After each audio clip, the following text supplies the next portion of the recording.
Me antecipei, esse tema ontem, quando nós discutimos aquela diferença, entre um golpe militar e uma intervenção constitucional. Eu deixei claro ontem e hoje também que eu não apoio nenhuma dessas medidas, mas, como democrata, como republicano, eu tenho que zelar pela liberdade de expressão dos meus concidadãos, claro, nos limites estabelecidos pela Constituição Federal. E a Constituição, ela é expressa no seu artigo 142, quando ela permite a intervenção das Forças Armadas ao atribuir a elas a defesa da pátria, a garantia dos poderes e a garantia da lei e da ordem. E no parágrafo 1º desse dispositivo constitucional, que é o artigo 142, tem previsão para que se regule o emprego das Forças Armadas por lei. Essa norma existe, é a Lei Complementar número 97 de 1999 e no seu artigo 15 a lei diz o seguinte: o emprego das Forças Armadas na defesa da pátria e na garantia dos poderes constitucionais, da lei e da ordem é de responsabilidade do presidente da República. Então, esses dispositivos, eles são controversos, eles suscitam todo tipo de interpretação, mas eles estão lá, escancarados na Constituição e na legislação infraconstitucional. Essa mesma Constituição, no seu artigo 5º, protege os direitos e garantias fundamentais do cidadão, como é o caso da liberdade de expressão, e isso é cláusula pétrea. Então, a questão que se coloca apoiado numa interpretação legítima do texto constitucional, o cidadão brasileiro não pode acreditar que os poderes da República foram corrompidos e aparelhados a tal ponto que apenas uma intervenção das Forças Armadas pode restabelecer a ordem democrática? E mais, se ele expressar essa sua opinião de forma pacífica, sem promover qualquer tipo de violência, onde está o crime? Eu vou além.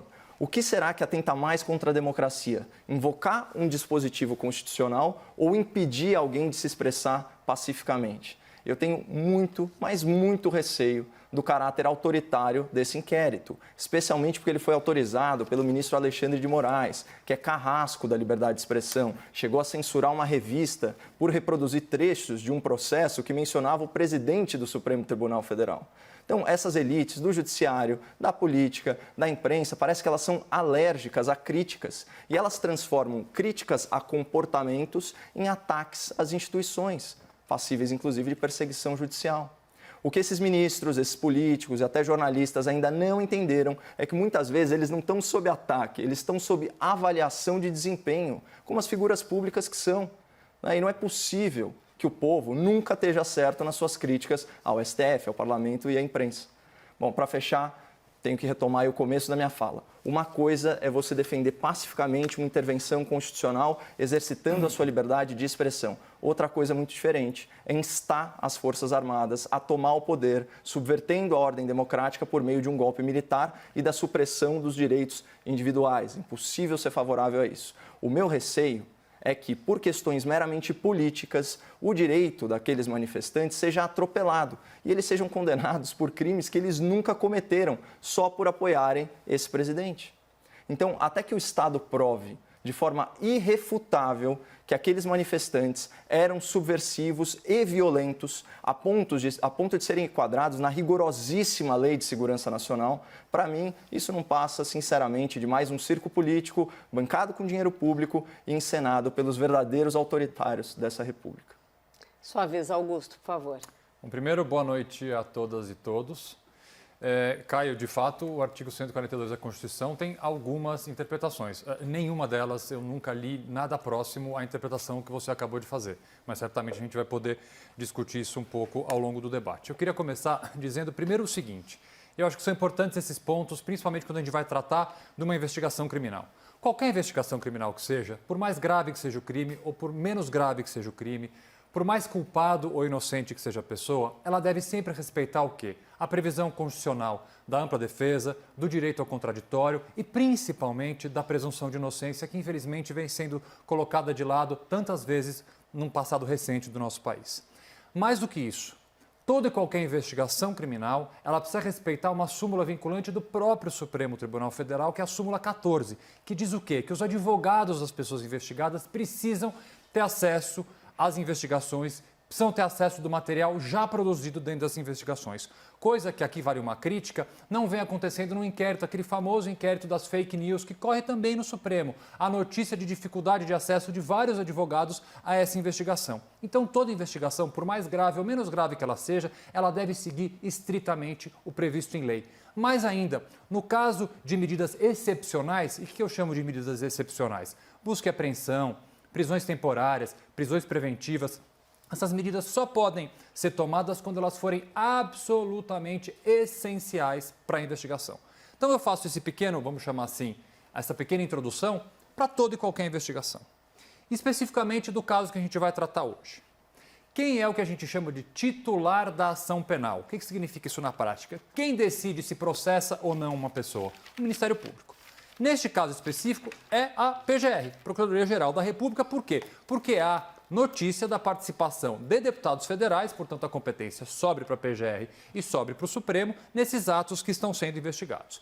Cabe ao PGR fazer o quê? Verificando o indício, vamos lá, o indício da prática de um crime, requisitar a instauração de um inquérito policial. Esse inquérito policial automaticamente tem que ir para o Supremo e o ministro Alexandre de Moraes, o que fez hoje? Somente apontar que há indícios da prática de um crime, então a necessidade de que se instaure uma investigação criminal. Essa investigação é sigilosa, como a maioria das investigações dessa natureza são. Até aí não há nenhuma novidade. O que não pode acontecer é que ela fique sigilosa para a defesa das pessoas investigadas. Isso é uma coisa bastante importante. Mas o ministro Alexandre de Moraes, o que disse no momento, e essa é a única manifestação oficial que é a dele, no site do próprio Supremo, justificando a abertura desse inquérito. Disse o ministro Alexandre de Moraes: a Constituição Federal não permite o financiamento, que já dá uma dica do que esse inquérito procura. Então, a Constituição Federal não permite o financiamento e a propagação de ideias contrárias à ordem constitucional e ao Estado democrático, nem tampouco a realização de manifestação visando o rompimento do Estado de Direito. Finaliza o ministro Alexandre, e acho que isso vai ser tema da nossa discussão aqui. Dessa maneira, são inconstitucionais e não se confundem com a liberdade de expressão as condutas e manifestações que tenham a nítida finalidade de controlar ou mesmo aniquilar a força do pensamento crítico indispensável ao regime democrático. Então, neste momento, a decisão do ministro Alexandre de Moraes, atendendo a um pedido do Procurador-Geral da República, é a única decisão acertada, a única decisão que ele poderia tomar neste momento de instaurar uma investigação para um fato concreto que aconteceu. Caio? A minha preocupação diz respeito aos tipos penais que estão envolvidos, né, principalmente aqueles relacionados à rigorosa lei da segurança nacional. Eu peguei aqui uma relação, né, dos enquadramentos possíveis e você vê, por exemplo, você pega o artigo 17, né, ele fala que você tenta mudar com emprego de violência ou grave ameaça à ordem, o regime vigente ou o Estado de Direito, né, penas duras, né, de 3 a 15 anos. Você tem, num outro momento, o artigo 16, ele estabelece prisão para quem integrar um partido, um comitê, uma entidade ou um grupamento que tenha por objetivo a mudança de regime ou do Estado de Direito por meios violentos ou com emprego de grave ameaça. A mesma coisa vale para tantos outros dispositivos, né, da Lei de Segurança Nacional. E o que fica implícito, até fica explícito e implícito aqui, né, pelo menos quando o legislador cria, né, toda essa linha normativa, é que a gente está tratando de crimes violentos, cometidos com violência. Então, a questão que eu coloco é justamente essa, né, que foi a minha indagação. Se a pessoa está lá numa manifestação pacífica, certo? Vocalizando a sua opinião. E aqui a gente não está falando, de novo, de um golpe militar. A gente está falando de uma visão que pode ser considerada extremada, mas que, em alguma interpretação, né, ao contrário do que o doutor insinuou, que não é possível, em alguma interpretação, cabe dentro da Constituição. E a própria frase que você trouxe, Augusto, eu acho que, de certa forma, corrobora isso do ministro, né, Alexandre de Moraes. Eu vou repetir aqui para o espectador da CNN. A nítida finalidade de controlar ou mesmo aniquilar a força do pensamento crítico indispensável ao regime democrático. Então, a gente tem que tomar muito cuidado quando decidimos, como sociedade, silenciar vozes, especialmente vozes pacíficas. Eu assisti a alguns vídeos daquela manifestação. Eu não vi manifestações de violência, exortação à violência, discurso de ódio, esse tipo de coisa. Assim, o que eu vi de fato foram aquelas faixas, a gente conversou sobre isso ontem, pedindo intervenção militar. E algumas delas, inclusive, pedindo intervenção militar com o presidente Bolsonaro. né? Então, assim, obviamente lá eram apoiadores do presidente, pelo menos dá para a gente assumir, em sua grande maioria, eram bolsonaristas, né? E estão alinhados, inclusive, com a legislação complementar que eu trouxe aqui para o espectador, que fala explicitamente que as Forças Armadas elas estão sob a autoridade do presidente da República. Então, de novo, embora eu não concorde, né, com essa medida, eu acho que ela é contemplada pela liberdade de expressão e eu achei, na falta de uma expressão melhor, no coloquial, eu achei uma forçação de barra esse inquérito. Eu acho que ele tem objetivos ulteriores, muito mais relacionados, inclusive, com o tema que você trouxe aqui, doutor, que é a CPI lá das fake news. Só para colocar um elemento nesse debate que vocês ainda não citaram, precisamos deixar claro que deputados estão entre os suspeitos de terem cometido esses crimes, então. E aí eu jogo para você, Augusto. Vamos lá. Eu vou pegar, então, fatos que foram apresentados no passado, convocando essas manifestações e durante a manifestação. O primeiro deles foi juntado pelo Ministério Público do Ceará, que tentou fazer uma recomendação para evitar que a manifestação acontecesse lá, e eles juntaram o print de uma convocação. Dizia o seguinte nessa convocação: faremos como nossos avós em 1964, intervenção militar já, 19/4 às 14 horas, em frente aos quartéis. Um deputado federal, mencionado numa matéria hoje da Folha de São Paulo, disse o seguinte: as pessoas querem a volta do regime militar por verem tanto desrespeito ao presidente eleito. O Caio mencionou aqui o artigo 142 da Constituição Federal, que muitas vezes é colocado em faixas nessas manifestações, e como eu disse para ele, uma interpretação que nenhum constitucionalista, ninguém que conheça minimamente a Constituição, nunca vai conseguir fazer. Nem os juristas que o Caio se apoia, muitas vezes, para trazer informações aqui. Eu tenho certeza que se a gente perguntar a eles, eles vão ser bastante claros em dizer que o artigo 142 serve para uma coisa completamente diferente. O artigo 142, ele prevê o funcionamento das Forças Armadas no momento de Estado Democrático de Direito, para defesa do Estado Democrático vigente, nunca para justificar um golpe militar ou uma intervenção militar. Aqui foi dito as Forças Armadas para promover a democracia. Como é que as Forças Armadas vão promover uma democracia? A democracia está representada nos 513 deputados eleitos que acabaram de ser eleitos junto com o presidente Bolsonaro. A vontade do povo está ali. A gente tem um presidente eleito pelo povo e 513 deputados e uma parte do Senado eleitos na última eleição são representantes do povo, eleitos democraticamente. Você fechar o Congresso, você fechar o Supremo, chega a ser o cúmulo de se falar fechar o Supremo. Aonde é que está o restabelecimento da democracia? Em momento nenhum. Eu vou além, essa diferença básica entre liberdade de expressão e o que aconteceu nessas manifestações. Eu vou usar um exemplo bastante tranquilo para o espectador entender. Uma coisa é fazer uma manifestação falando: eu não sou contra o presidente Bolsonaro, ou eu sou contra o partido X, ou eu sou contra a lei Y, eu sou favorável à prisão em segunda instância. Você pode fazer o quanto você quiser. Isso é liberdade de expressão. É uma das previsões constitucionais mais importantes que nós temos, a liberdade de expressão e a liberdade de reunião, principalmente depois de a gente ter vivido tempos horripilantes de um regime de exceção. A diferença entre a liberdade de expressão e a não liberdade de expressão está prevista na própria lei.